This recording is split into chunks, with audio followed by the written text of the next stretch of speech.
Feifolken. Livro 1. Valginjart. O grande sábio era um homem alto e desleixado, barbudo, mas calvo. Sua biblioteca se parecia com ele. Todos os livros tinham sido movidos ao longo dos anos para as prateleiras de baixo, onde se reuniam em conglomerados empoeirados.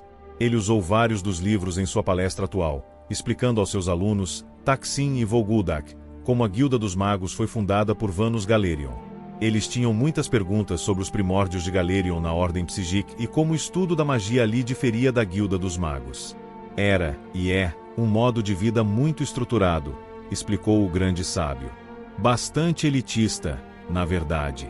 Esse era o aspecto ao qual Galerion mais se opunha. Ele queria que o estudo da magia fosse gratuito.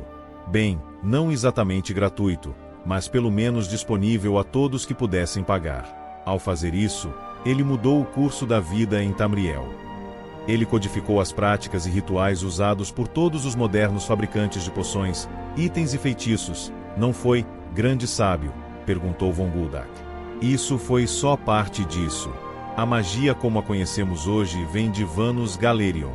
Ele reestruturou as escolas para que fossem compreensíveis para as massas. Ele inventou as ferramentas da alquimia e do encantamento para que todos pudessem inventar o que quisessem, o que suas habilidades e bolsa permitissem, sem medo de um tiro pela culatra mágico. Bem, eventualmente ele criou isso. O que você quer dizer, grande sábio? Perguntou Taksin. As primeiras ferramentas eram mais automatizadas do que as que temos hoje. Qualquer leigo poderia usá-las sem o mínimo conhecimento de encantamento e alquimia. Na ilha de Artaeum, os alunos tinham que aprender as habilidades laboriosamente e ao longo de muitos anos. Mas Galerion decidiu que esse era outro exemplo do elitismo dos Psijics. As ferramentas que ele inventou eram como mestres encantadores e alquimistas robóticos, capazes de criar qualquer coisa que o cliente exigisse, desde que ele pudesse pagar. Então alguém poderia, por exemplo, criar uma espada que dividiria o mundo em dois? Perguntou Von Guldak. Eu suponho, em teoria, mas provavelmente levaria todo o ouro do mundo, riu o grande sábio. Não posso dizer que já estivemos em grande perigo, mas isso não quer dizer que não houve alguns incidentes infelizes em que um caipira sem instrução inventou algo além de seu conhecimento. Eventualmente, é claro, Galerion desmontou suas velhas ferramentas e criou o que usamos hoje. É um pouco elitista, exigindo que as pessoas saibam o que estão fazendo antes de fazê-lo, mas notavelmente prático. O que as pessoas inventaram? Perguntou Taksin. Há alguma história? Você está tentando me distrair para que eu não o teste, disse o grande sábio. Mas suponho que posso lhe contar uma história, só para ilustrar um ponto.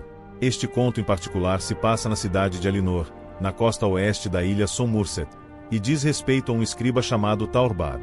Isso foi na Segunda Era, não muito depois de Vanus Galerion ter fundado a Guilda dos Magos e casas capitulares terem surgido por todo Somerset, embora ainda não tivessem se espalhado para o continente de Tamriel.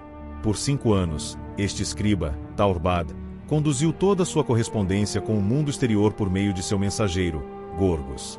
No primeiro ano de sua adoção da vida de eremita, seus poucos amigos e familiares restantes, amigos e familiares de sua falecida esposa, verdade seja dita, tentaram visitá-lo, mas mesmo os parentes mais infatigáveis desistem eventualmente quando não recebem incentivo.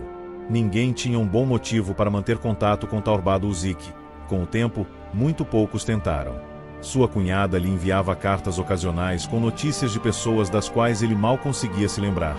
Mas mesmo essa comunicação era rara. A maioria das mensagens de ir para sua casa tratava de seus negócios, escrevendo a proclamação semanal do templo de Auriel. Eram boletins pregados na porta do templo, notícias da comunidade, sermões, esse tipo de coisa. A primeira mensagem que Gorgos lhe trouxe naquele dia foi de seu curandeiro, lembrando de seu compromisso em Turdas.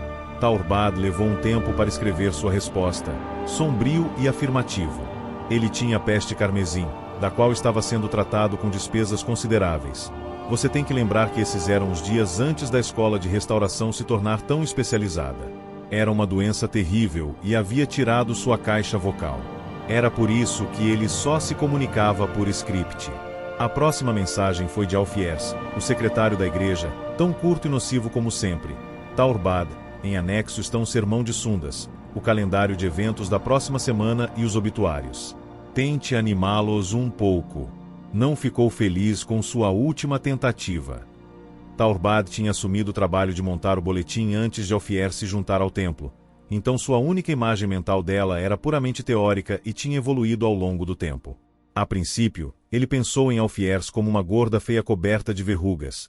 Mais recentemente, ela tinha se transformado em uma orce solteirona magérrima.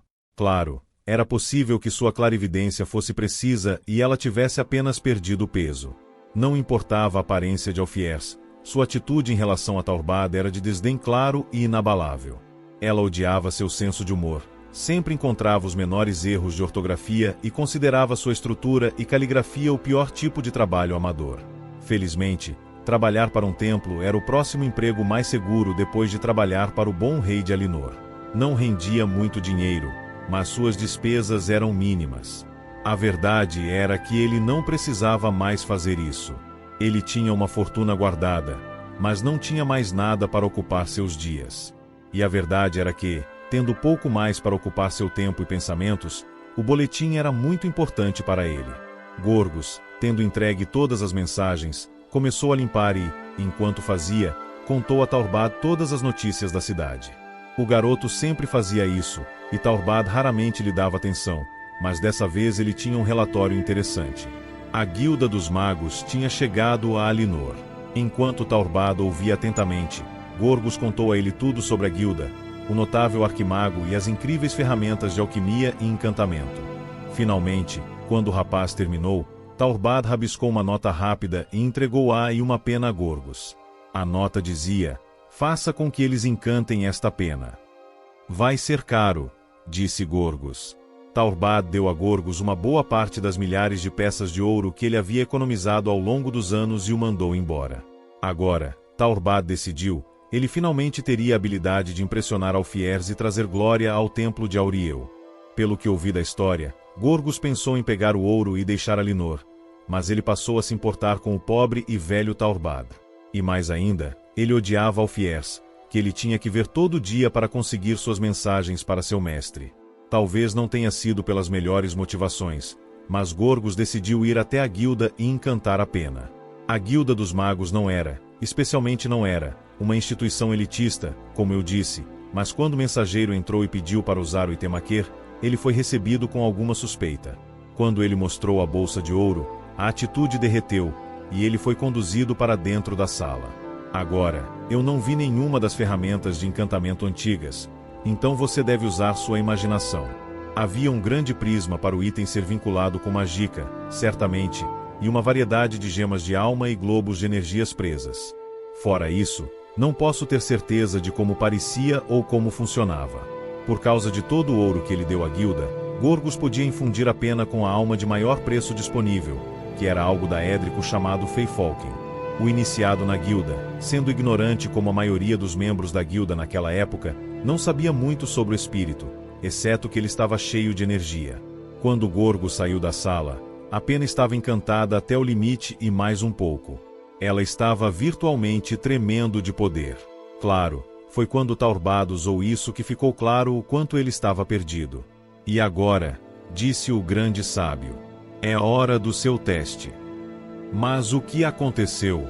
Quais eram os poderes da pena?" gritou Taksin. "Você não pode parar a história aí", objetou Von Guldak. "Continuaremos a história depois do seu teste de conjuração, desde que ambos tenham um desempenho excepcionalmente bom", disse o grande sábio.